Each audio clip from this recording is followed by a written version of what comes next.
할렐루야. 감사합니다. 우리 주께서 이 시간 우리 모두에게 풍성한 은혜 주시기를 소원합니다. 오늘 우리가 함께 나누고자 하는 말씀의 제목은 치료자요 공격 무기인 하나님의 말씀입니다. 본문은 시편 107편 17절에서 22절이 되겠습니다. 주님은 당신이 몸인 이 세상의 지상교회를 세우시고 은혜를 주시며 그 은혜의 힘으로 이 세상을 이겨나갈 수 있게 하십니다. 지난 시간에는 말씀의 은혜에 대하여 두 가지로 생각을 해보았습니다. 하나는 말씀은 우리를 인도하시는 은혜를 주신다. 두 번째로는 우리를 위로하시는 은혜를 주신다는 사실을 함께 나누었습니다. 하나님은 오늘날에도 말씀을 통하여 당신이 원하시는 소원의 항구로 우리를 인도하시며 또 말씀으로 교회를 위로하셔서 고난과 실패 속에서도 다시 일어나 새로운 삶을 시작하게 하신다는 사실을 생각해 보았습니다. 오늘은 이어서 말씀을 통해 주시는 두 가지 은혜를 더 생각해 보기를 원합니다. 하나는 치료하심의 은혜와 또 하나는 공격용 무기가 되시는 하나님의 말씀의 은혜에 대해서 생각해 보기를 원합니다. 먼저 하나님의 말씀은 우리를 치료하는 은혜를 주신다는 사실입니다. 우리가 살고 있는 이 세상은 참으로 복잡하고 혼란스럽습니다. 이 환경의 요인 때문에 초래된 것이 바로 스트레스입니다. 그래서 스트레스를 만병의 원인이라고 말하지요. 특히 스트레스가 가져다주는 가장 잘 알려진 몇 가지 병이 있는데 그 중에 하나는 정신질환입니다. 또 하나는 암이라고 합니다. 정신분석학자들은 이구동성으로 현대인들의 90%가 맛이 같다라고 말합니다. 정도의 차이는 있어도 90%는 정서적으로 분명히 정상이 아니라는 것입니다.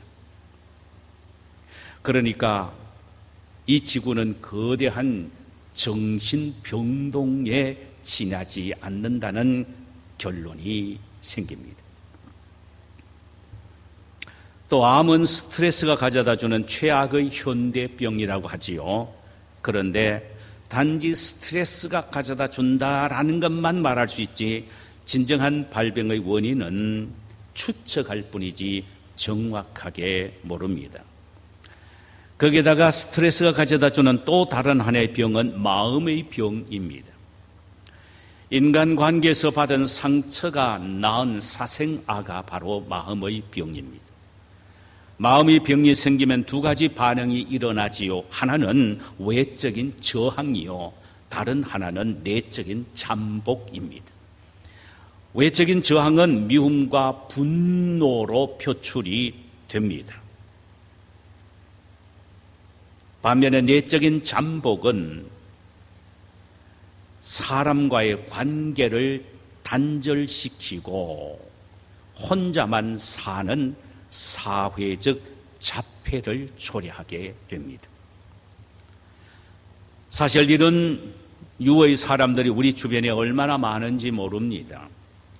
이민이라는 특수한 환경 속에서 사는 우리 모두에게는 참 이런 위험에 늘 노출되어 있습니다. 언어적 장벽과 문화적 충돌로 말미암아 그렇지 않아도 사회에서 받는 스트레스가 큰데 가정 안에서 서로가 충돌하고 상처를 주게 되면은 아무도 믿을 수 없다라고 스스로 생각하여 말하는 것과 삶의 영역을 닫아버리고 사는 자폐의 삶을 살게 됩니다. 이 얼마나 슬픈 일입니까? 스트레스가 가져다주는 또 하나의 병은 영적인 병입니다. 영적인 병은 그리스도인만이 갖는 병이지요. 이 병에 들면은 믿음의 회의가 생깁니다. 설교를 들어도 귀에 들어오지 않습니다. 성경을 읽어도 눈에 들어오지도 않아요. 더 나아가 기도를 해도 기도가 되지 않으며 기도하고 싶은 마음마저도 없어집니다. 교회에서 다른 지체들과 교제를 나누는 일은 시간 낭비로 여겨져서 소그룹 모임도 회피하며 더 나아가서 교회에 나오고 싶은 마음도 없어지고 영적 지도자인 목사까지도 보기 싫어지는 지경에 빠지게 됩니다. 이 정도쯤 되면은 엄청나게 심각한 지경에 이르게 된 것이죠. 그런데 놀랄만한 것은 하나님의 말씀이 바로 은혜인데 하나님의 말씀이 우리의 전 영역의 모든 병을 고치실 수가 있다라는 사실이에요. 이것이 은혜란 말이죠. 오늘 본문 18절과 20절에 보니까 이런 말씀이 기록이 되어 있습니다. 그들은 그들의 모든 음식을 싫어하게 되어 사망의 문에 이르렀도다. 예, 그들의 고통 때문에 하나님께 여호와께 부르짖으며 그가 그들의 고통에서 그들을 구원하시되 그가 그의 말씀을 보내어 그들을 고치시고 그가 그의 말씀을 보내어 그들을 고치시고 하나님이 그의 말씀을 보내어 그들을 고치시고 위험한 지경에서 건지시는 도다라고 했습니다. 지금 시편 기자가 어떤 질병을 앓고 있는지는 알 수 없습니다. 그러나 그가 심한 질병 때문에 입맛마저도 잃어버리고 아무것도 먹을 수가 없게 되었으며 죽음을 눈앞에 둘 정도로 절망하게 됩니다. 바로 그때 그가 하나님 앞에 무릎을 꿇었을 때 하나님은 말씀을 보내시어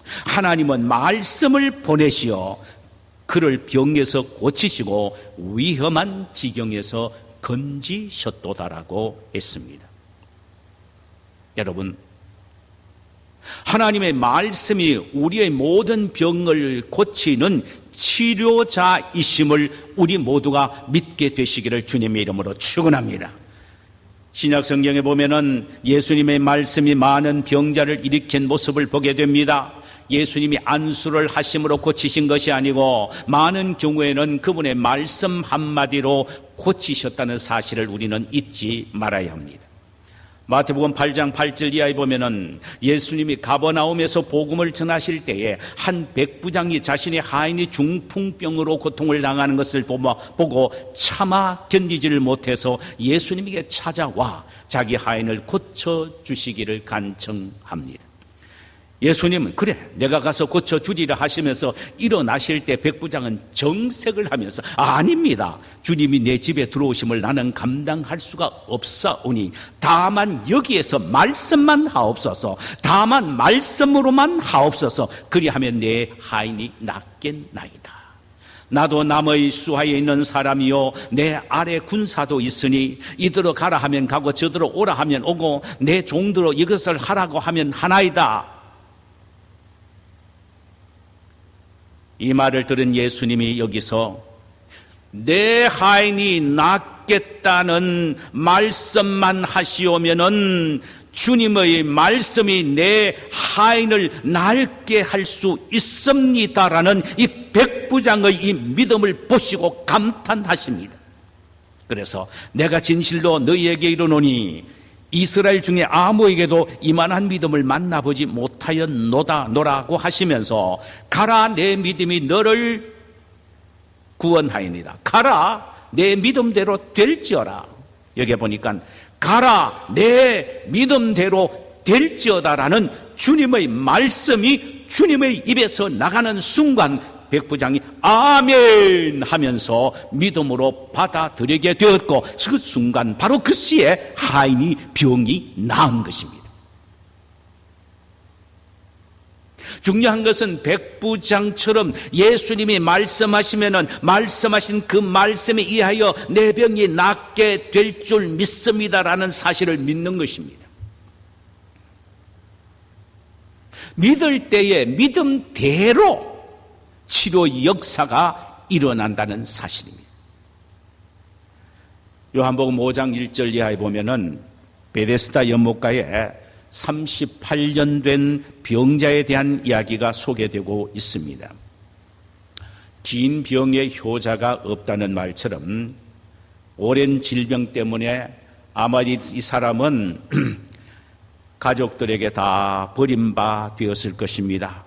그래서 마지막으로 이 연못가에 버려지게 된 것입니다. 물이 동할 때 제일 먼저 물에 뛰어 들어가는 사람만이 고침을 받는다는 전설을 믿고 연못가에 있었으나 지금까지 물에 들어가 본 경험이 없는, 오히려 병만 더 늙어갔습니다. 이제는 삶의 의욕도 희망도 없어졌습니다. 바로 그때에 예수님이 이곳에 찾아오셔서 그 38년 된 병자를 물끄러미 내려다 보시더니만 일어나서 내 자리를 들고 걸어가라고 말씀하셨습니다. 예수님의 이 말씀이 38년 된 병자에게 떨어지니 그가 벌떡 일어나 걷게 된 것입니다. 주님의 말씀이 이 환자를 일으킨 것입니다.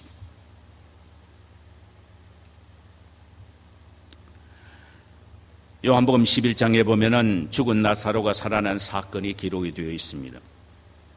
마르다와 마리아의 오빠 나사로가 죽어 장사 지낸 지가 이미 나흘이나 되었습니다.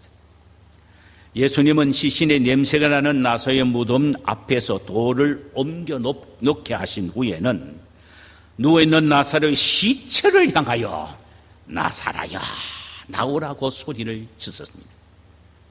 죽은 시체였던 나사로의 시체가 예수님의 말씀이 그 위에 떨어지기가 무섭게 나사로가 벌떡 일어나 무덤 밖으로 나오게 된 것입니다. 죽은 나사로가 살아난 것입니다. 주님의 말씀이 그 위에 덮여지니까 말입니다. 생명이신 주님의 말씀이 시체에 닿게 되었을 때 살아나는 이 기적, 얼마나 엄청난 기적입니까? 그러나 이것은 예수님의 말씀이 생명이라는 사실과 인류 마지막 때 일어날 하나의 위대한 사건에 대한 픽처, 그림인 것입니다. 주님이 이 세상에 다시 오시는 날 무덤을 향하여 일어나라고 소리칠 때에 모든 무덤이 일시에 열려 죽었던 사람들이, 시체들이 주님의 말씀을 듣자 말자 일어나게 될 것입니다. 주님의 음성이 그 모든 신체를 일으키시기 때문입니다. 오늘날에도 주님의 말씀은 질병을 고치십니다. 아프리카에서 30년 동안 선교 활동을 하신 한 선교사님이 암이라는 진단을 받고 더 이상 사역을 하실 수가 없어서 고향인 영국 에딘버그로 돌아와 마지막을 준비하시게 되었습니다. 늦가을에 집마당에 앉아 떨어지는 낙엽을 바라보면서 자신도 얼마 있지 않으면 낙엽처럼 떨어질 것을 생각하며 지금까지 선교 사역을 해왔던 일들을 되돌아보기를 시작합니다. 바로 그때 갑자기 이사야서 53장 5절의 말씀에 머리를 스치게 됩니다. 그가 찔림은 우리의 허물 때문이요 그가 상함은 우리의 죄악 때문이라. 그가 징계를 받음으로 우리는 평화를 누리고 그가 채찍에 맞음으로 우리가 나음을 입었도다. 그 말씀이 머리를 스쳐 지나가는 순간 주님이 채찍에 맞음으로 내가 나음을 입었다는 이 말씀이 곧 마음속에 확성기처럼 들려지게 되었고, 아하, 예수님이 내 대신 채찍에 맞으심으로 내가 이미 병이 나음을 입었다는 확신이 생기게 된 것입니다. 순간 사모님을 불러서 여보, 하나님이 지금 내 병을 고쳐주소서. 빨리 선교지로 돌아가십시다. 그런 건강한 몸이 되어 다시 선교지로 돌아가게 됐고 20년을 더 사역을 하시고서는 고향으로 돌아오셨습니다. 저 역시 한때 폐병으로 학교까지 중단하고 삶을 포기하려고 한 적도 있었습니다. 그러던 어느 날 부흥회 참석해서 어서 돌아오라는 찬송을 부르던 중 주님의 영음을 듣게 되었고 그때의 치유함을 받아 지금 살아서 여기까지 온 것입니다. 뉴욕에 있는 콜롬비아 프레스비테리안 처치, 콜롬비아 장로교회 병원, 콜롬비아 프레스비테리안 처치 하스피털 병원 현관에 이런 말이 새겨져 있습니다. 치유는 지극히 높은 자로부터 온다. For of the most high coming healing. 이것은 인간의 모든 병, 영혼과 정신과 마음과 육체의 병까지도 그 치유는 하나님으로부터 온다라는 말입니다.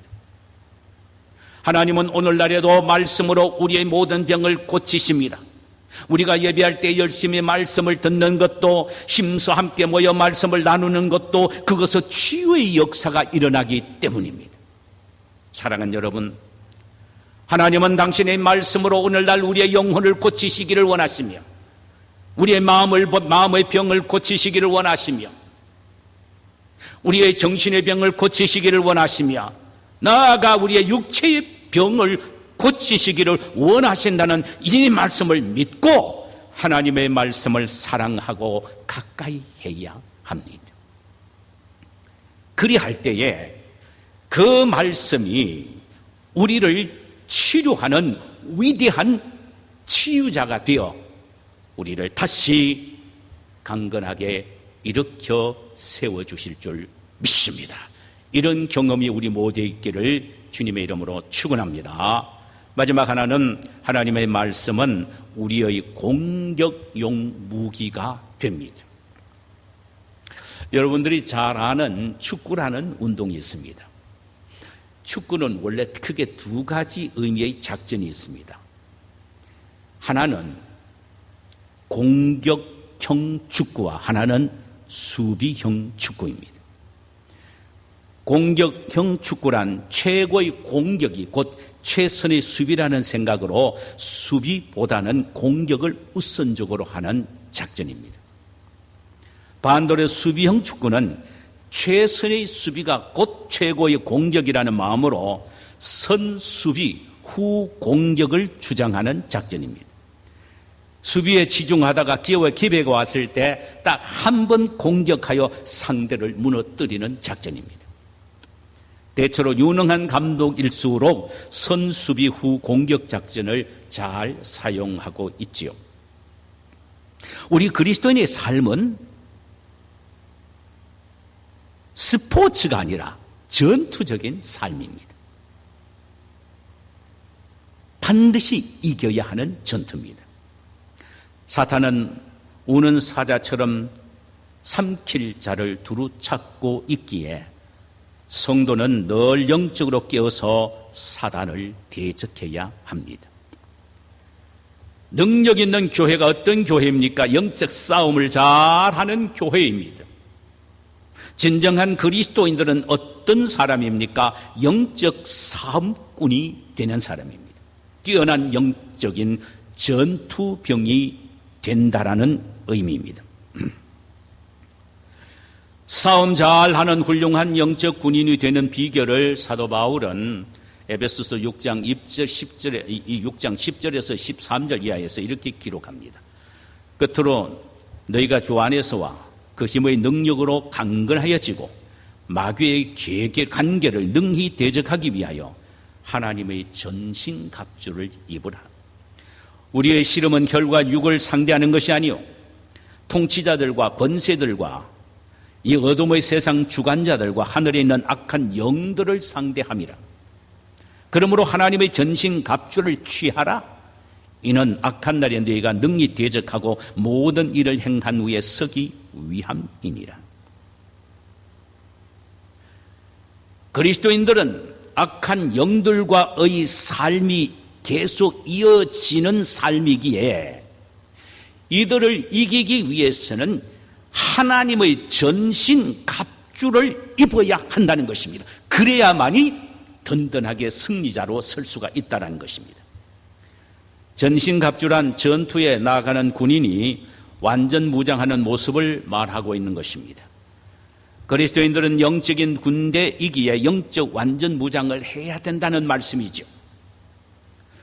전신갑주가 무엇인지에 대하여 에베소서 6장 14절에서 17절 사이에 이렇게 기록합니다. 그런즉 서서 진리의 허리에 띠를 띠고 의의 호심경을 붙이고 평안의 복음으로 준비한 신발을 신고 모든 것 위에 믿음의 방패를 가지고 이로써 능히 악한 자의 모든 불화살을 소멸하고 구원의 투구와 성령의 검 곧 하나님의 말씀을 가지라.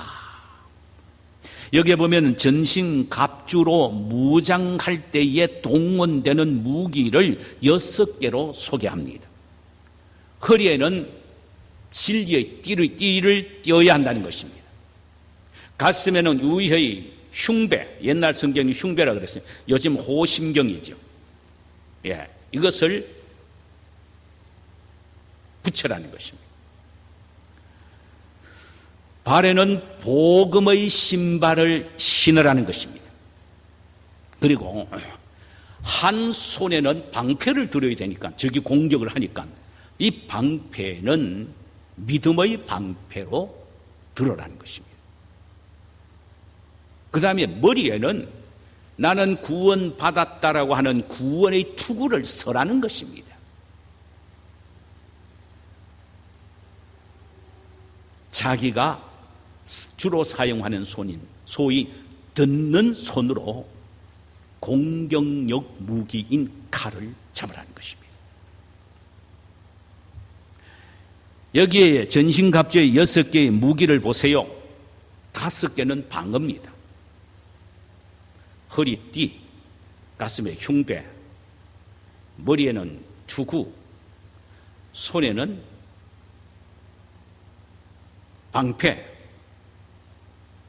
이게 다 5개는 다 방어용 무기입니다. 그런데 자기가 주로 사용하는 듣는 팔로서는 공격용 무기인 칼을 든다는 것입니다. 방어만 해서는 안 되죠. 칼을 드는 것입니다.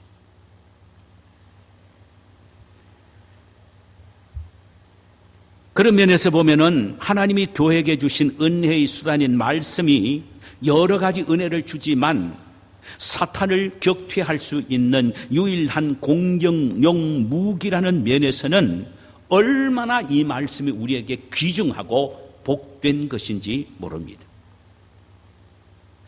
여기서 우리가 깊이 주목하고 숙고해 보아야 될 것이 있습니다.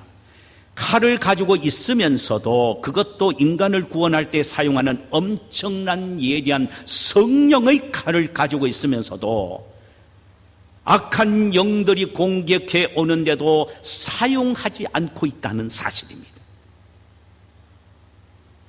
칼을 사용해야 합니다. 그런데 오늘날 얼마나 많은 그리스도인들이 하나님의 말씀을 잘 알고 있으면서, 즉 손에 칼은 들고는 있으면서도 적이 공격해 오는데도 사용하지 않고 있다는 사실이에요. 이 얼마나 어리석고 바보스러운 일이냐라는 말입니다. 예수님은 승천하시기 전 우리에게 말씀의 검으로 악한 세대에서 악한 세력들을 물리쳐 이겨 승리하며 살 것을 마가복음 16장 17절 이하에서 이렇게 말씀하셨어요. 믿는 자들에게는 이런 표적이 따르리니 곧 그들이 내 이름으로 귀신을 쫓아내며 새 방언을 말하며 뱀을 집으며 무슨 독을 마실지라도 해를 받지 아니하며 병든 자에게 손을 얹은즉 나으리라 하시더라. 주 예수께서 말씀을 마치신 후에 하늘로 올리사 하나님 우편에 앉으시니라. 승천하시기 바로 전에 어떻게 우리가 이 세상에서 승리하며 살 것인가에 대하여 말씀을 하셨습니다. 그것은 바로 너희 손에 들려져 있는 공격형 무기인 말씀을 사용해야 된다는 것입니다.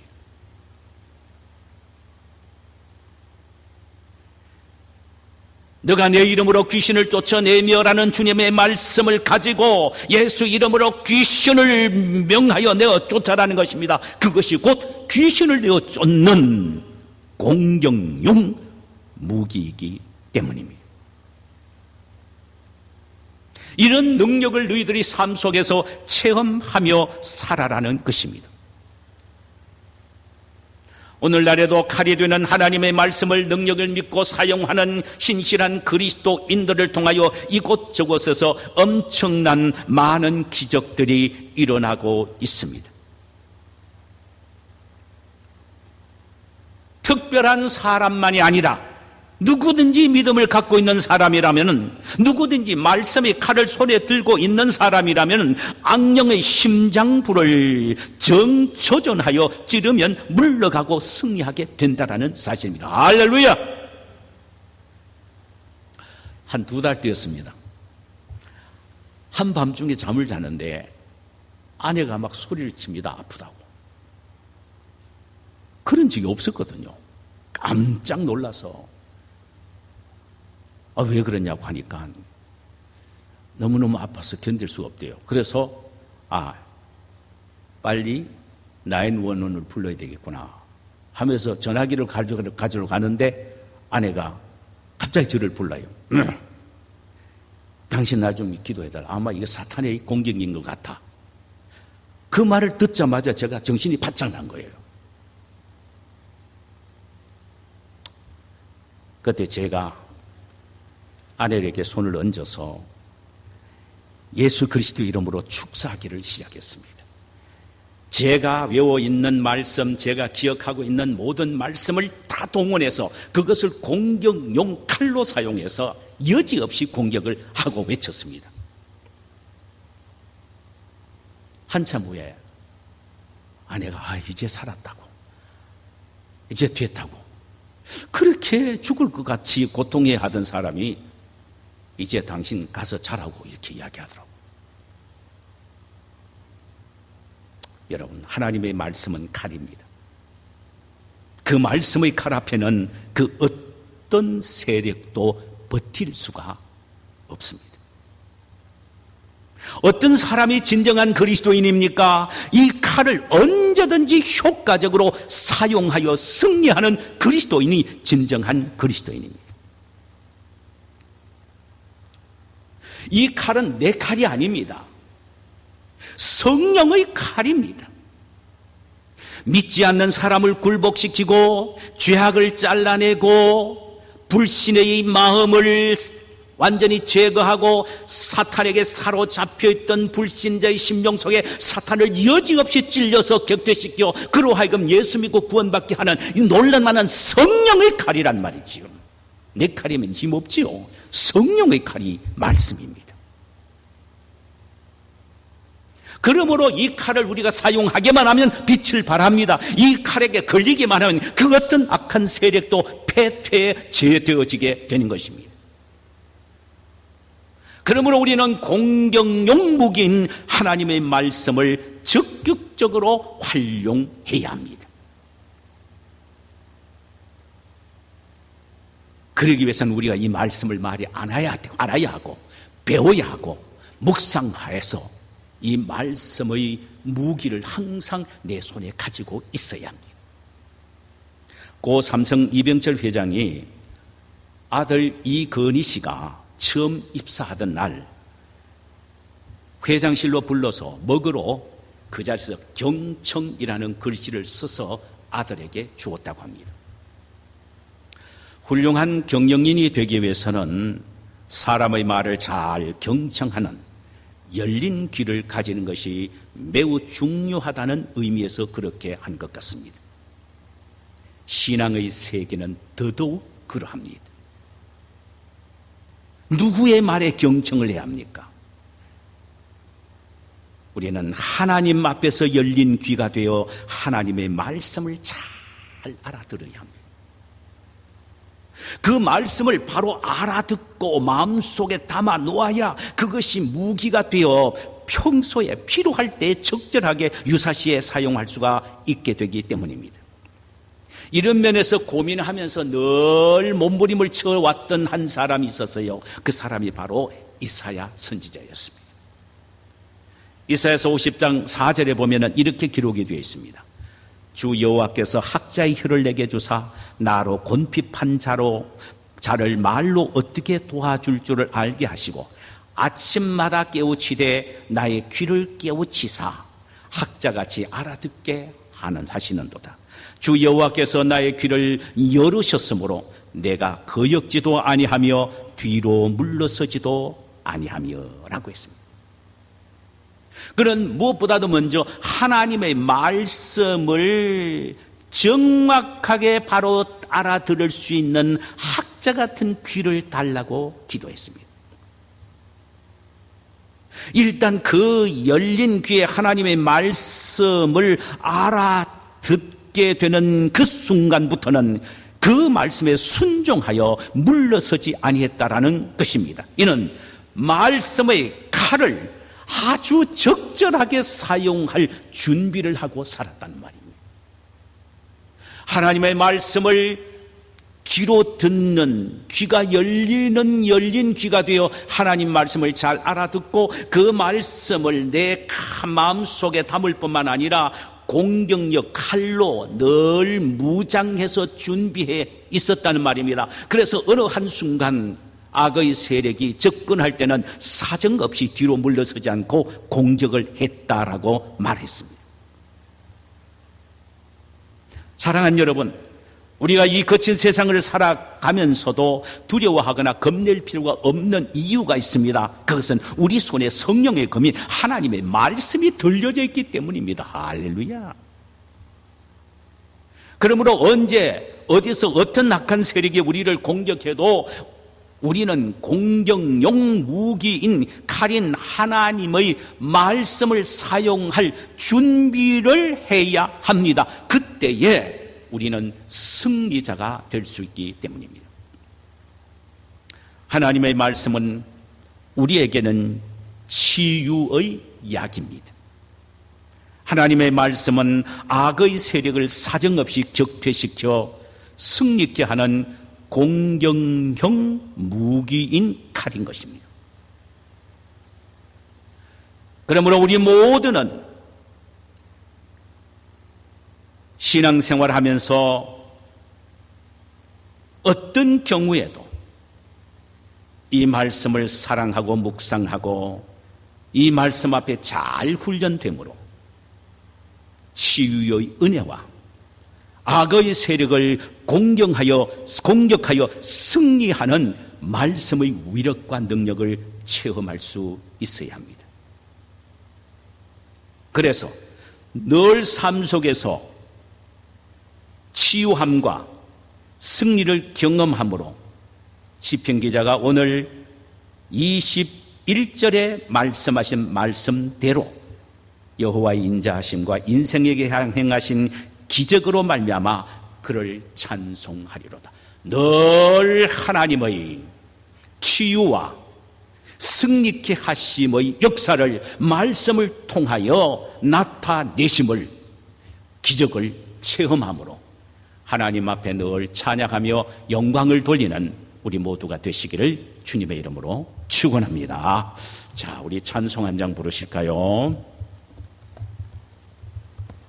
우리 찬송가 471장입니다.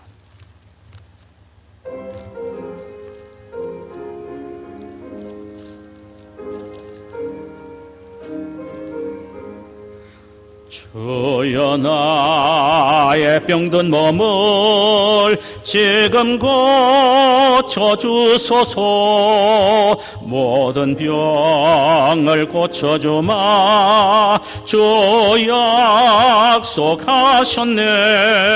내가 지금 굳게 믿고 주님 앞에 구하오니 주여 크신 권능으로 곧 고쳐주소서.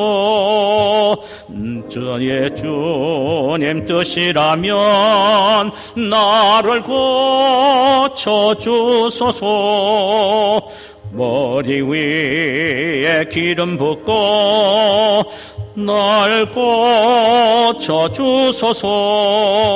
모든 것을 다 바치고 간구하는 나의 몸을 지금 주의 약속대로 곧 고쳐주소서. 주를 위해 살겠으니 나를 고쳐주소서. 내게 속한 모든 것은 다 주의 것이. 성령이여 강림하사 능력 있는 손을 펴서 나의 몸을 어루만져 곧 고쳐주소서. 나의 병을 고쳐주심 주여 감히 싸웁니다. 지금부터 영원토록 주 찬송하겠네. 나를 구원하신 말씀 어디든지 전하오리. 할렐루야. 나의 병을 고쳐주심 참 감사합니다.